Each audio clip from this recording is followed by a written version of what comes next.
Fala comigo, minha autarquia.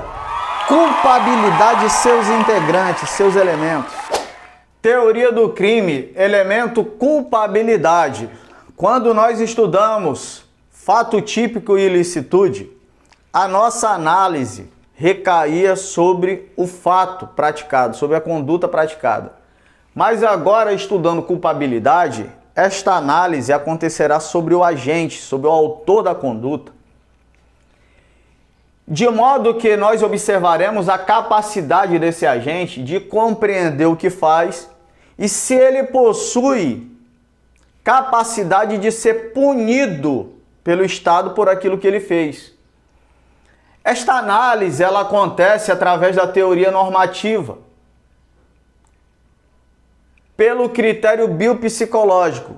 Aí você me pergunta, Taurino, por que biopsicológico? Porque os elementos da culpabilidade são imputabilidade, potencial consciência da ilicitude e exigibilidade da conduta diversa. A nossa análise, ela compreenderá circunstâncias objetivas que rodeiam, que fazem parte do autor da ação, de modo que poderemos afastar a culpabilidade e não responsabilizar o autor pela prática da conduta.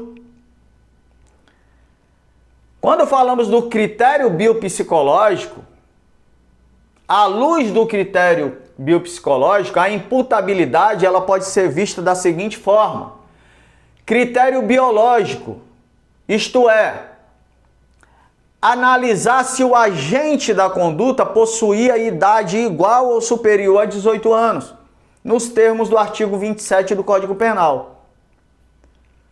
Porque se ele era menor de 18 anos, ele deverá ser tratado pela norma que lhe é compatível.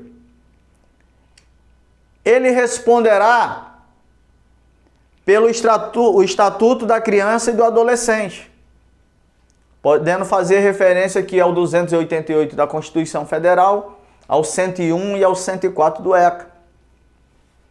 Porque menor de 18 anos não pratica crime. Ele pratica uma conduta análoga a crime.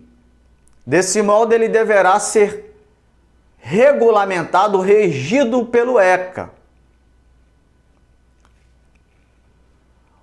O critério psicológico, por sua vez, tratará do desenvolvimento mental do agente, observando se ele era inteiramente incapaz, artigo 26, ou se ele não era inteiramente capaz, artigo 26, parágrafo único.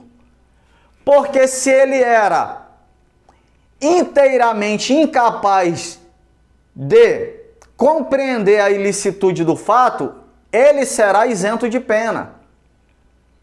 Caberá para ele uma medida de segurança, uma internação.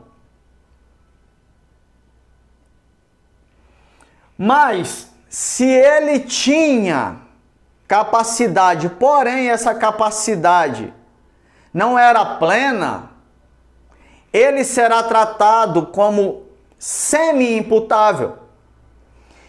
E nesse caso, ele não será isento de pena. O que ele receberá é uma redução da pena, que vai variar de 1 a 2 terços. Ficou claro até aqui? Também, em se tratando de imputabilidade, nós temos no artigo 28 3 situações narradas que de modo nenhum afastará a imputabilidade, que é o caso de emoção, o caso de paixão. A pessoa que comete o crime movido pela emoção ou pela paixão, o crime passional, ele será punido. E se por embriaguez ele cometeu o crime, ele também será punido, salvo no que está descrito no artigo 28, parágrafo 1º, que fala da embriaguez completa e acidental. Quando a pessoa não estava embriagado por vontade de praticar determinada conduta, aquilo aconteceu de forma acidental e nós vamos ainda expor exemplos. Então esta embriaguez, ela é derivada de caso fortuito ou força maior, sendo ela completa e acidental, ela afastará a culpabilidade e o agente será isento de pena, porque no estado em que foi praticada a conduta, ele é inimputável. Ficou claro, senhores? Critérios biopsicológicos.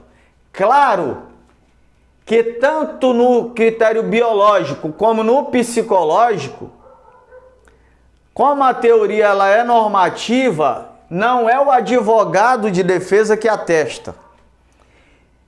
Ambos serão provados e comprovados por uma perícia médica, por especialistas, por um laudo técnico. Não se trata aqui de uma questão subjetiva.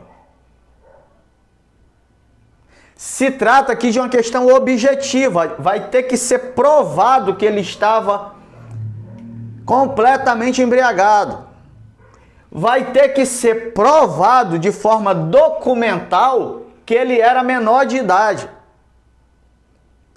Vai ter que ser provado de forma documental que a pessoa não tinha o seu desenvolvimento mental completo. Ok, senhores? Não se trata de subjetividade. A subjetividade está lá na conduta, no dolo e na culpa. Quando falamos de culpabilidade, falamos de circunstâncias objetivas. Princípio da culpabilidade é diferente. Aí sim, trata do dolo e da culpa. Trata do fator subjetivo, que de modo nenhum uma pessoa pode ser responsabilizada objetivamente, apenas por praticar, por participar daquele evento. Tem que ser procurada a subjetividade, o dolo ou a culpa, porque é vedada a responsabilidade objetiva no direito penal. Potencial consciência da ilicitude. Artigo 21. É quando acontece o erro por ignorância. Não conhecer a lei é indesculpável. O próprio artigo diz. Mas se isso acontece por ignorância, porque existem pessoas ainda alheias ao sistema, a informações, principalmente quando são estrangeiros, quando são pessoas de cultura indígena ou são pessoas do campo que se negam a se envolver com o mundo digital, pode acontecer um erro por ignorância. E esse erro na doutrina é chamado erro de proibição, que faz parte da teoria do erro. É quando a pessoa erra sobre a ilicitude do fato. E se esse erro ele for excusável, ou seja, é perfeitamente compreensível que a pessoa cometa aquele erro, o agente será isento de pena, é afastado da culpabilidade. Mas se o erro for inexcusável, ele receberá apenas uma redução de pena, que vai variar de 1/6 a 1/3. Ok, senhores? E por último, a exigibilidade de conduta diversa. No artigo 22. É quando A lei é quando o Código Penal, é quando a sociedade busca saber se havia outro comportamento que poderia ter sido praticado pelo agente naquela circunstância. No artigo 22, o legislador nos narra a questão da coação moral irresistível. É quando a vontade do agente estava comprometida. Como no caso do gerente de banco que teve sua família sequestrada. E ele é coagido a pegar dinheiro do banco e levar para os sequestradores. E se ele não fizer isso, sua família morrerá. A sociedade não pode exigir dele que ele cometesse uma conduta diferente, porque ele estava protegendo a sua família. A sua vontade estava comprometida. Esta coação moral irresistível, ela é diferente da coação física, que nós estudamos lá nas excludentes da conduta, onde ali os movimentos físicos da pessoa estão comprometidos. É uma excludente da conduta e, por sua vez, uma excludente da tipicidade. O fato seria atípico, porque lá a coação foi física. Ele não tinha como resistir a alguém mais forte do que ele. E ele foi coagido a cometer uma conduta e ele não tinha força física para se opor. Aqui não, aqui a coação é moral. É a vontade da pessoa. O psique da pessoa está comprometido. Psicologicamente ele está comprometido. Ok, senhores? E também fala ali da obediência hierárquica. Quando há uma hierarquia, quando há ali uma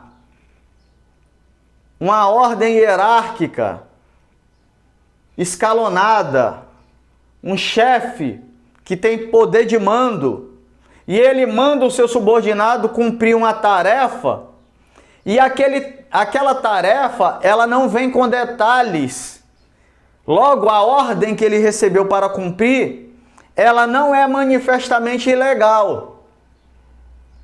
É como o delegado mandar o policial civil prender determinada pessoa e diz que depois será emitido o mandato. O juiz está trabalhando nisso, pode ir. E ele vai e cumpre aquilo de forma ilegal.